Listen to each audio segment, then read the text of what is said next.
my YouTube friends, it's Dino Pinch from YouTube's Handyman Zone. Today we're going to go over catching mice, how to set a mouse trap so you're going to increase your kill ratio, not waste your time, put these poor little creatures through as little humiliation and torture as possible for a quick kill, as biggest percentage time that we can possibly get. I like the snappy traps, the spring traps, the old style. I do not like catching mice in these newer so-called glue traps. Although the glue traps may come in as an excellent choice for insects such as crickets and stuff like that in your basement, I am totally against putting any kind of mammal through the torture of laying stuck in a glue trap for possibly hours, days, or until death do us part, should you put the glue trap and forget to check it, and the poor thing is stuck there 4 or 5 days, immobilized, doesn't know what's happening, dying of thirst and hunger and scared out of its wits until it finally succumbs to dehydration. A horrible way to go. And although every creature deserves to live, the second that mouse comes into your home, it really has canceled its own ticket. But I am not saying that in any way the poor mammal, mouse, rat, whatever, deserves to die a torturous, mean, and inhumane death. Should be put through the quickest possible finality of its life, which a snappy trap, a standard old mouse trap, will do. Again, glue traps, great for insects and stuff like that, but not for any sort of mammal as far as I'm concerned. Besides, there's like a 60% chance that left for 8 to 12 hours or longer, the mouse can escape from a glue trap just by wriggling and moving around, and its fur pulls off and basically makes that part of the trap like less sticky, and it can still keep struggling and struggling. And they do and they can escape from glue traps, and they're all that much wiser in the future to stay away from glue traps no matter how you bait them. So that's a couple of reasons I'm against glue traps. And anyone who has tried multiple attempts to catch mouse with a glue trap, when you put out a fresh glue trap one day and you check it the next day and all that's left is a big like black fuzzy area, that means that you actually did trap him, but he wriggled and writhed and tried everything he could, or she, and what you see left in the glue trap, that dark fluffy spot, is actually the fur, and the mouse is gone. So besides being inhumane in my book, they can escape, whereas snappy trap is instant kill, and there's no escaping instant death. So let me show you my quick few little tips on setting a snappy trap correctly, and this way you will get a high kill percentage. You won't be wasting your time, you'll save your money on exterminators, and you'll have a clear conscience as far as putting these poor little creatures out of your home and out of their misery as quick as possible. Check it out, my friends, and don't forget, the Handyman Zone, Dino Pinch, appreciates all the sharing you do, all the comments, all the rates you give on my video. Really helps me out. So social media, email it to your friends the link, whatever you want to do, it's all appreciated.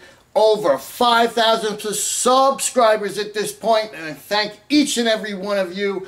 Well over 3 million channel views, and appreciate every click you guys give me. Back to the subject. Let's get to front of a couple of snappy traps and show you the quick tips that will help you kill mice. Friends, there's a couple of examples of the modern snappy trap you're going to be finding in these stores.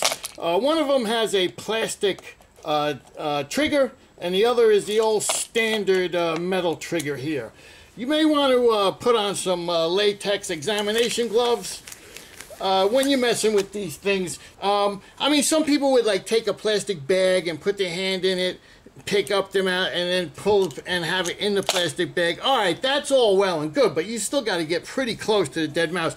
I just take a piece of string or a piece of twine or something like that, and from the back of the trap, I'll take a staple gun or some other method of fastening this this twine to the mousetrap, and then when I do get a dead mouse in there, I can just pick up the string, and I don't even have to relatively get near the mouse. And this is also good should you, and I'm going to go over in a minute or two a trap placement, but should you have to slide this under a piece of furniture or inside a kitchen cabinet, underneath a kitchen drawer, or something like that, the string will facilitate removing it easily also. Now, as far as bait, we're going to have to bait these traps, and you're going to ask yourself, well, what is the best bait? What I like to use is a peanut butter, as I find is the best all-around bait, because it's easy to apply to the traps. It's most people have it in their house. It doesn't go bad. In other words, it could stay unrefrigerated. It could stay weeks, 2, 3, 4 weeks, and remain an effective bait as far as these traps are concerned. So peanut butter, definitely one of my favorite. Second would be like a marshmallow product. It could either be this kind of already mushed up marshmallow stuff, or it could even be like a regular marshmallow that you buy in a marshmallow bag, and you can just rip a chunk off and use marshmallow. Another number 3 would be a pre-mixed cake icing that comes in the supermarkets that you can like put on your cupcakes at home and stuff like that. So like a pre-mixed chocolate or any flavor pre-mixed cake icing. Let's go about baiting the traps, because before we could set the trap, we have to bait it. Now, peanut butter is a relatively soft and a mushy kind of bait.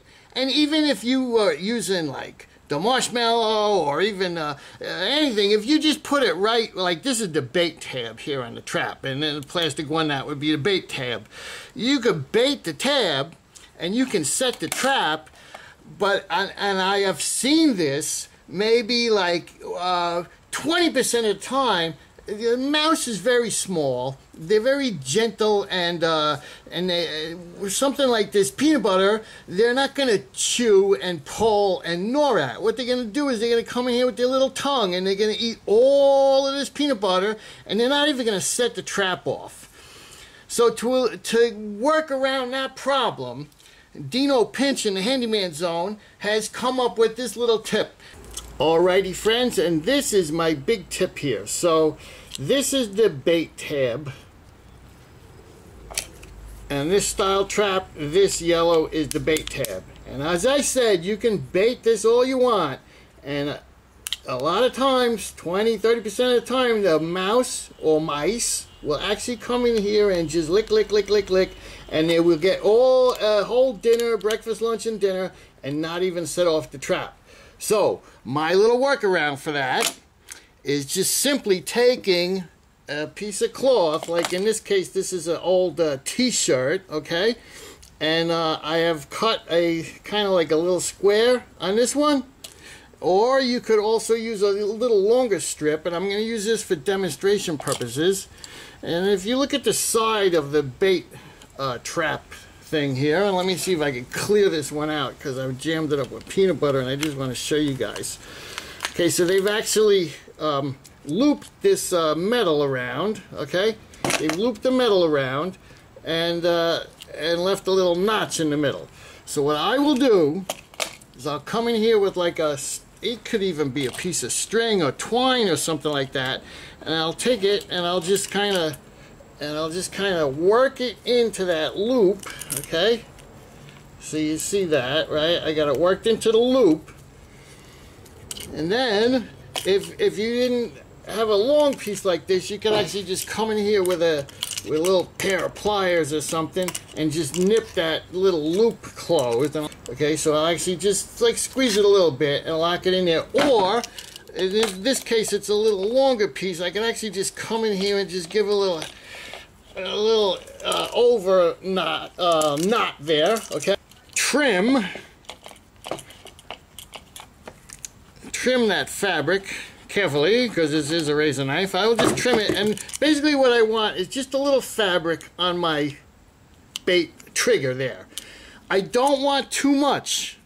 I don't want it overhanging the trap, because if we had the peanut butter outside the, let's call this edge of the trap, the kill zone, if I had it on the outside and they started nibbling on it and set the trap off, it would miss them, and it would let them know that this is danger and they'd probably stay away from it. So I'm going to want to trim it within the kill zone. Let's say it was this plastic one here, and let's say I was using my square notch, my square piece of fabric. Again, I would just come in and get it under that, loop it around, and get it in there again. Maybe I would take some sort of implement and just make sure it's tucked in there. Take the other end and tuck it in there. So basically all I want is some fabric, because now when we bait the trap, okay, here's a little peanut butter on my screwdriver. When we bait the trap and we mush it into that fabric, the mouse is going to find himself not only licking the delicious peanut butter off the trap, but he's also going to start biting to get the little remnants of this excellent tasting peanut butter. And when he does bite the fabric, he's going to set the trap off, because he's going to be biting and pulling. He's not just going to be lick, lick, lick, lick with that little mouse tongue of theirs. The traditional style metal flapper that I tied the knot onto this one. Again, I'm going to come in here with my peanut butter. I'm going to mush it into that fabric. And that's about all we need. We don't need a lot of peanut butter, but what you want to get is that peanut butter mushed into little cracks and crevices, so that he's going to actually bite. Not just lick, lick, lick. He's going to actually bite, and he's going to set the trap off. The big tip here is to use the fabric. Could be a piece of gauze, t-shirt, a piece of string, twine, whatever, but we just don't want him to be able to lick. We want him to be enticed by the first couple of licks, and then we want him to actually try to grab this and scoot away with it, or just start gnawing with his little mice teeth and settle down for a nice dinner, and then he's gonna get the old wacky track right in the spine. Now, as far as setting these traps here, you want to make sure it's on a solid surface. This is the hold down bar. Okay, this is the hold down bar. This is the killing part that snaps closed. All right, that would be slow as snaps closed. And this is the bait tab / trigger. As I turn it, so you can see that notch is, after we set it, this is going to go into that notch, and that's going to be set. On the plastic one, it's almost the same basic idea. This is the kill snapper. Here is our hold down bar. But when we set it, this little plastic thing is going to be up a little bit, and we set it, and it's like in like that, if you can see a little better. Okay, so it actually nestles in the plastic right there. So we got a solid surface. What we're going to do, carefully, remember the kill zone is where the tab is, and this half of the trap, like if we cut it in half, this is the safe zone, that is the kill zone. We're going to wind her up. Okay, we're going to take our hold down bar and we're going to put it right where I showed you. Let me see if I can pick this up without hurting myself and show you a little better. Okay, I'm going to release it. Okay, get a little closer shot here. So we're going to wind her up there. We're going to take our hold down and put it there. Now I'm going to let a little tension on there. A little tension until I feel it's in there. Oh, see, that wasn't in, but I didn't let go completely. I just had a little tension. Okay, let go of that finger. Now I could, this was the safe, remember I said this is the safe half, so I could, and let go. Alright, now this trap is set.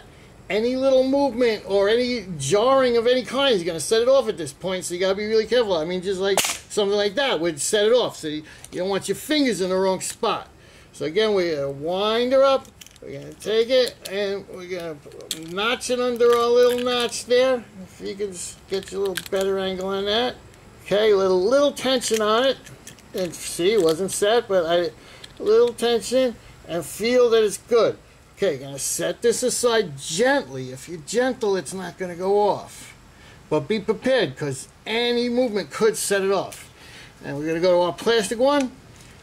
Put our hole down in a nice position. Wind her up. And again, this one, we have to pull this, we have to get this up a little bit to get that underneath there. And again, I'm going to leave a little tension on there before. That wasn't, there we go. A little tension to make sure it's okay. Then move fingers away.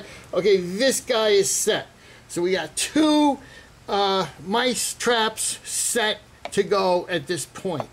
And we're going to be very careful because any little movement can jar them and set them up. See that?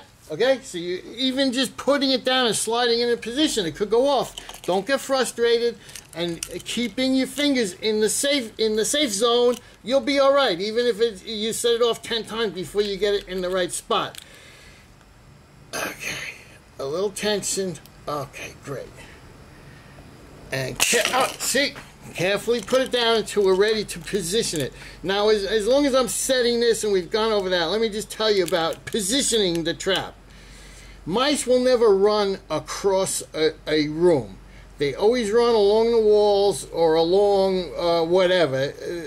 Since my friends, if this was a room, this piece of sheetrock was a room, like in the basement, and let's say you had a pile of food over here, and you had a pile of food over here, and you set your 2 traps in the middle here, figuring that the mice would run from one pile of food to the other. It's not the way mice operate.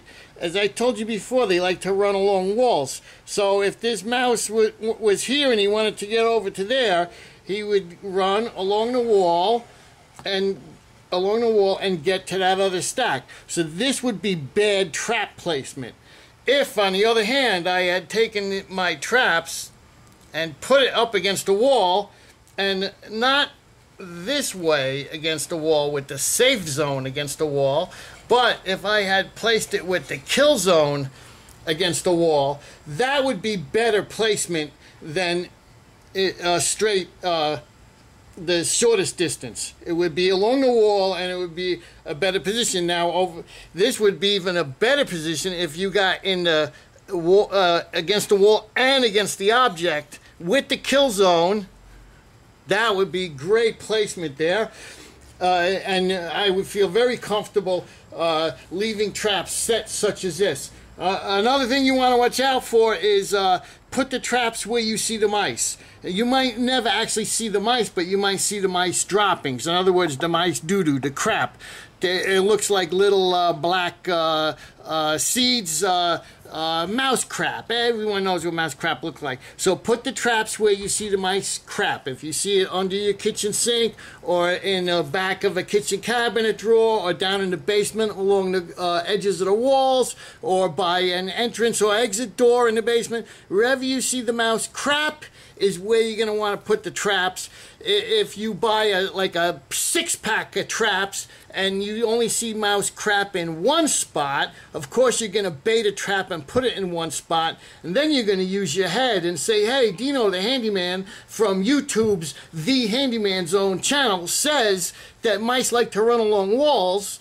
So you're going to take the other 5 traps and you're going to place them in well thought out spots, but along walls, right next to objects, stuff like that, in the general area of where you've seen the mouse doo-doo or actually seen a mouse. And then you will know that you have intelligently set your traps, and all you have to do then is just wait until they come to eat your peanut butter, which you have embedded into some cloth into the mouse trap. Now at this point, I'm going to try to get a close up here, and what I've done to demonstrate the power of these little traps is I've taken a kosher dill pickle and I've put it on a skewer, and we're going to set the trap off with it, slow motion shots, and see what damage it actually does to something such as a pickle, which I would think has the same strength as a skull or a backbone of your standard house mouse.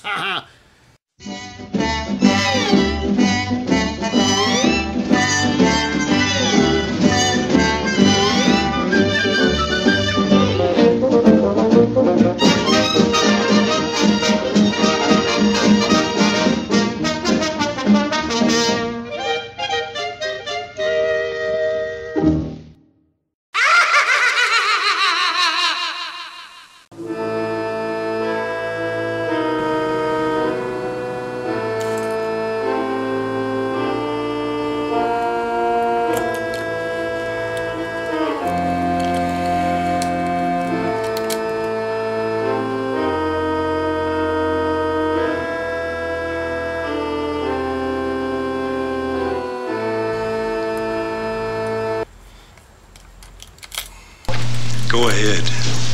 Make my day.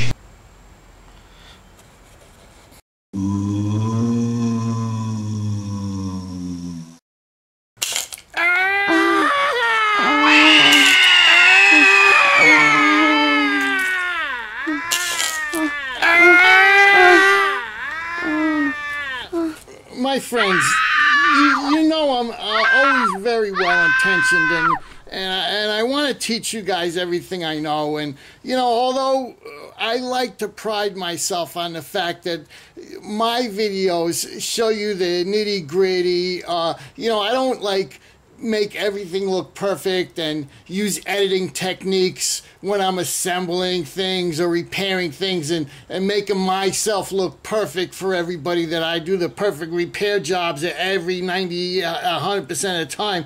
You know, I like to show the reality of what could actually happen to during actual repairs. So although you know, this didn't exactly go as planned, every single part of this video, but I think I did show how best to set a trap and what best traps to use and stuff like that. And if there is any takeaway on this, I mean, besides the fact that it almost has clotted and the bleeding has almost stopped, I've wrapped it with some gauze. I put a little Neosporin on it. I thought I could see some of the bones sticking through, so we're going to try to get to the emergency room. But in the meantime, I put a splint to try to hold it straight, because it's not exactly like... Oh my God, I think I really did it this time. Oh. So the takeaway, if there was any, I would think would be to be careful, please.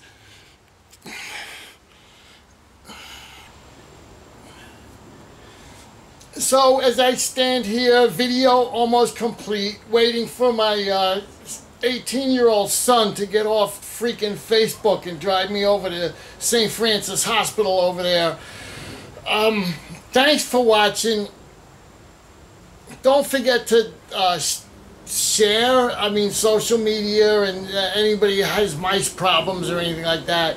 Rate the video, and any comments, leave in the box below. That's what it's there for. Dino Pinch from the Handyman Zone, YouTube's only Handyman Zone, saying thanks for watching, and please be safe out there, and watch out in these snappy traps for the kill zone and the safe zone. Thanks, my friends.